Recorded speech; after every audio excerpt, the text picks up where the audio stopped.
The docking bay of Nexus Station 9 was alive in a way that made Jordan Vale feel invisible and irritated at the same time. Ships hummed, skidded, and groaned as automated cranes maneuvered cargo, while overhead lights flickered in rhythmic pulses that made him feel slightly seasick. Jordan sat on a narrow bench near the edge of the chaos, sipping lukewarm synth coffee from a thin metal cup. He liked being unnoticed. It suited his profession. Pilots were expected to be daring, reckless, and attention-grabbing, but Jordan had always been exceptionally average. Average height, average skills, average instincts. Enough to survive, never enough to be remembered. That was, until she appeared. Her arrival was quiet, subtle, the scrape of a chair against the metal floor, but it was enough to pull him out of his low-level grumble at life. He glanced up, expecting another merchant or a hustler peddling knockoff tech. Instead, a woman sat beside him as if she had the right to do so. She looked almost human at first glance, tall, lithe, with shoulders straight and head held high. But her skin carried a faint metallic sheen, pale lavender that caught the station's lights like moonlight on water. Her hair was long, almost white, braided intricately, with thin strands that shimmered faintly as if charged with static. And her eyes. Jordan blinked twice. Her eyes were impossible. Golden irises with flecks of violet, glowing faintly, and the corners of her eyes shimmered like the surface of a calm lake disturbed by a single raindrop. "Jordan Vale," she said calmly, her voice precise, almost melodic. "I need you to do something very specific, very public, and very fast." Jordan blinked, confused. "Do I know you?" "You will," she replied with a smile that didn't reach her eyes, yet it unsettled him. "My name is Lysera, and unless you act, I will be arrested." That pulled his attention sharply to the far end of the hall. 3 figures moved with perfect coordination, tall, armored, and silent. Weapons holstered, but the way their hands hovered near triggers screamed danger. They were not Nexus security. They were private, expensive, lethal. "You're sitting with the wrong person," Jordan said casually, hoping she would understand the subtle warning in his tone. He was good at avoidance. Leaving situations was his skill. Being drawn into them, less so. "You're exactly right," she said, leaning closer. Her hand brushed his arm, firm and deliberate. "Which is why you're perfect. You're human, alone, and you make poor decisions under pressure." Jordan opened his mouth to argue, then closed it. That was uncomfortably accurate. "They can't touch me," Lysera continued, whispering in a near-confidential tone. "Not if someone claims me publicly. By law of my people, a bond declared in public must be honored or formally contested. You have exactly 5 seconds to act." Jordan stared at her. "You want me to, what?" "Say it. Stand up. Announce you claim me." He laughed, short and incredulous, unable to help himself. "You're insane." "Exactly," she said. Her eyes glimmered with a mix of amusement and something heavier. The 3 guards were closer now, pretending to ignore them but moving with careful precision. He swallowed hard, noticing the way his fingers tingled, the rush of adrenaline. He had no idea what she was doing, what her people's laws meant, or what consequences awaited him. And yet, when he took her hand, it felt inevitable. "I choose her," Jordan said loudly, voice steady in a way that surprised him. The hall went silent. Then chaos erupted. Shouts in multiple languages, vendors cursing as crates of goods spilled across the floor, and one very unhappy robotic cleaner swerving to avoid a falling barrel. The guards froze, frustrated but unable to act. Lysera's eyes were wide. "You actually did it," she whispered. Jordan shrugged. "You said loud. I aim to please." Somewhere above them, a chime rang. The station recognized a formal claim had been made. Jordan had no idea what that entailed, but judging by the guards' tense expressions, it was serious. Jordan Vale woke to the low hum of Nexus Station 9, though the sound felt different this morning, less mechanical, more aware. The station's lights were softer now, as if the place itself had taken a cautious breath after the arbitration. Yet the calm was deceptive. Everywhere he looked, subtle changes whispered of watchers, of distant interests calculating their next moves. He stretched, rubbing a hand over his face. His body still ached from the adrenaline of the previous cycle, but that wasn't the concern. The worry sat heavier. Lysera. She had returned to her people as promised, yet the claim they had forged in the arbitration chamber lingered like a tether. Even on neutral ground, someone, something, was watching. "Morning," a voice said, soft but unmistakably present. Jordan turned, startled. Lysera was there, standing in the doorway, her pale lavender skin catching the early light from the viewport. Her long hair fell loose today, strands drifting as if moved by some unseen wind. "You're here," Jordan said, surprised. "I thought you returned to your people hours ago." "I am here." Jordan grimaced. "Complicated seems to follow me like a persistent shadow." "You invited it," Lysera said, eyes glimmering. "By claiming me publicly, you didn't just delay my capture. You made a statement." Jordan frowned. "A statement that I'm reckless." "Not just that," she said. "That humans can choose. That choice is dangerous. And that it might spread. Hey, blink. Yes. Others will see that a claim can be made against tradition, against protocol. They'll follow. Some out of courage, some out of curiosity, some out of ambition. And some, to remove obstacles before the example sets too firmly." Jordan chewed on that, realizing for the first time that he wasn't merely a spectator anymore. He was the spark in a powder magazine stretching across systems. By mid-orbit, they were aboard the docking platform for Lysera's vessel, a sleek, angular ship that seemed almost alive. Jordan's old freighter, the Wayfarer's Debt, sat stubbornly nearby, humming its displeasure at being left behind. "You're coming with me," Lysera said as they approached. "Me? Joe. This one does," she said simply. "And if the statement is to hold, witnesses will come." Jordan pow. Once inside, Lysera led him to the navigation hub. Holographic maps stretched before them, highlighting star systems, trade routes, and obscure vessels orbiting far from prying eyes. "The systems have noticed," she said, voice calm, almost clinical. "The claim we made is being observed. Not only by diplomats, but by factions who see opportunity. And threats." Jordan. "Potentially," she said. "More likely political, financial, and social. Less obvious, more dangerous." Jordan swallowed. "So, I'm a target." Lysera's lips curved faintly. "Yes. And so are your choices. But your presence also complicates them. Humans are unpredictable in ways that give some systems pause." Jordan. "Both," she said. "And we'll need both if we survive this cycle." The first sign of danger came before midday. A transmission pinged into the hub, sharp and formal. The language was translated instantly by the ship's AI. Claimant's actions noted. Withdrawal recommended. Resistance will be met with direct intervention. Consortium authority. Sector 47-inch. Jordan frowned. Direct intervention. That sounds like bad news for me. "Not just you," Lysera said. "The claim challenges not only tradition but control. If you fail, it will not end quietly. Ships will arrive, alliances will be questioned, lives will be lost." Jordan chewed his lip.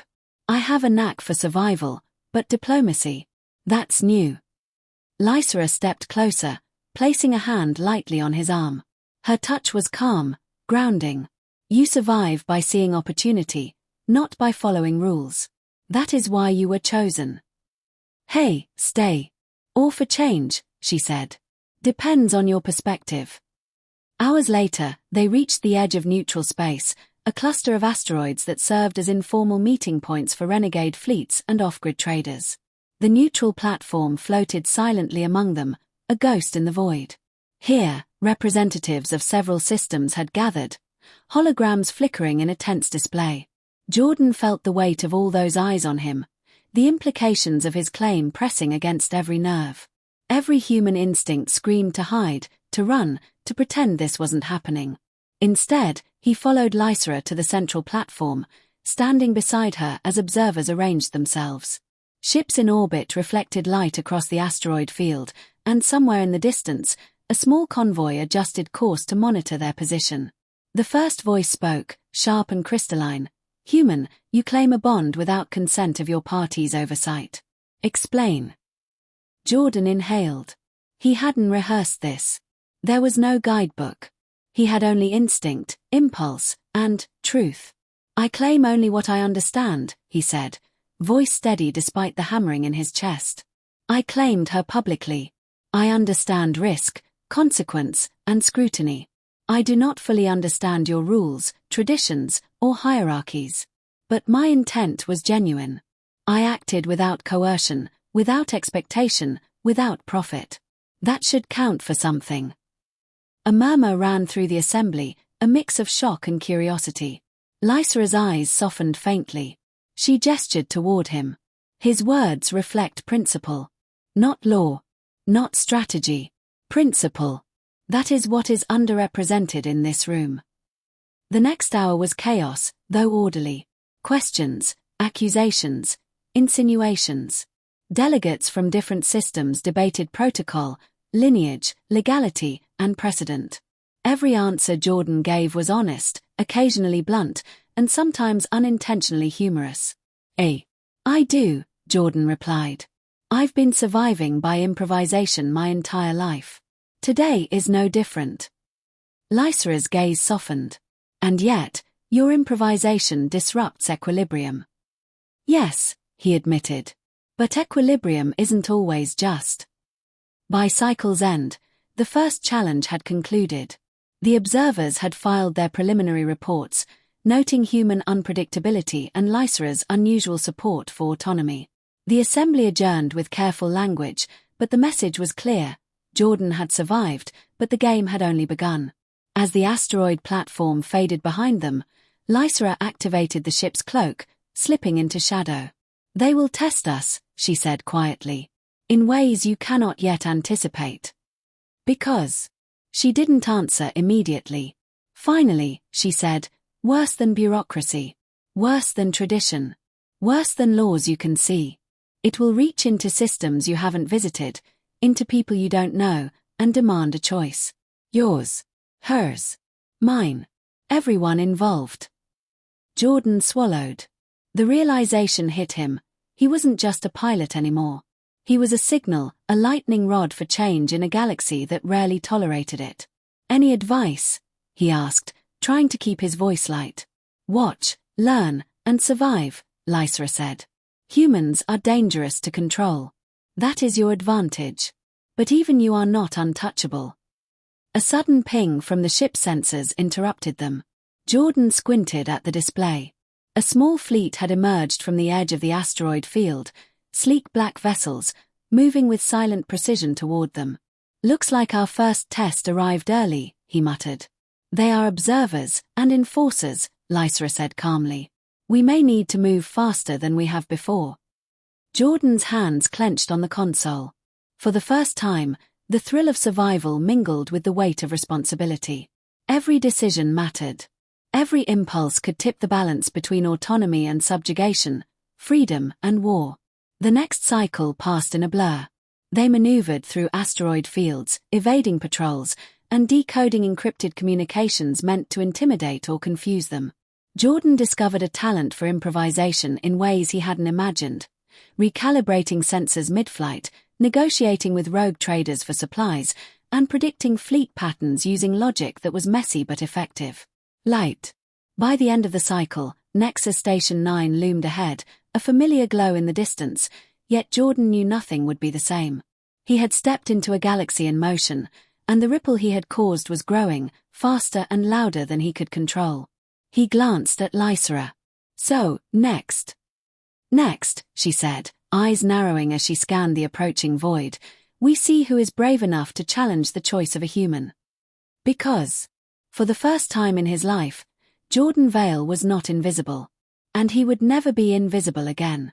20 minutes later, after weaving through the crowd, they arrived at the arbitration chamber. Jordan's heart thumped in his chest as he looked around. Smooth walls with curved panels, soft lighting that adjusted to movement, and hovering drones recording every nuance of expression. A synthetic voice echoed, "Dispute proceedings begin. Parties may present claims." Jordan cleared his throat. I claim no understanding, only intent. I stood up, announced a bond, and didn't run away. That's about it. The Arbiter paused, a holographic figure tall and vaguely humanoid, and studied him. Clarify intent. He gestured helplessly. Intent, to help, possibly panic, definitely make a poor decision for someone else. You are Lysera. The Arbiter paused, processing. Genuine intent increases claim weight by 14%. Jordan blinked. Good to know honesty comes with perks. Usually, it's just dangerous. They were given a temporary recess. Jordan collapsed onto a sculpted seat that shifted under his weight. Lysera sat across from him, quiet now, the tension easing slightly. You didn't hesitate, she said finally. I hesitated internally, he admitted. But I chose. She studied him, long ears tilted, expression unreadable. Improvisation suits you. I'm excellent at improvisation, he replied. Terrible at consequences. The days that followed blurred into a strange limbo. Station corridors shifted around them. Messages arrived in a constant stream, some threatening, some ceremonial, all confusing. Jordan was labeled the variable, a term that annoyed him more than anything. Lysera adapted, alternating between composed and subtly human. Quiet jokes, dry observations, brief sighs of relief in private. You started a movement, she said one evening, gazing at the stars through the viewport. Accidentally, he said. Accidentally, she agreed. The climax of the arbitration was absurd and tense. Delegates from dozens of systems argued, whispered, and sometimes laughed behind their hands. Questions of lineage, legality, and choice were asked. Jordan answered clumsily, honestly, and with humor that disarmed some of the colder representatives. Lysera spoke with authority, redefining tradition in a way that was quiet but undeniable. They became a team, not by design, but by circumstance. Finally, after hours of deliberation, the Arbiter spoke. The claim is recognized. The previously arranged bond is suspended pending mutual consent. No party may compel Lysera without explicit affirmation. Jordan exhaled, relief crashing over him like warm water. Lysera closed her eyes, then opened them with a steadier, quieter strength than before. It's over, he asked.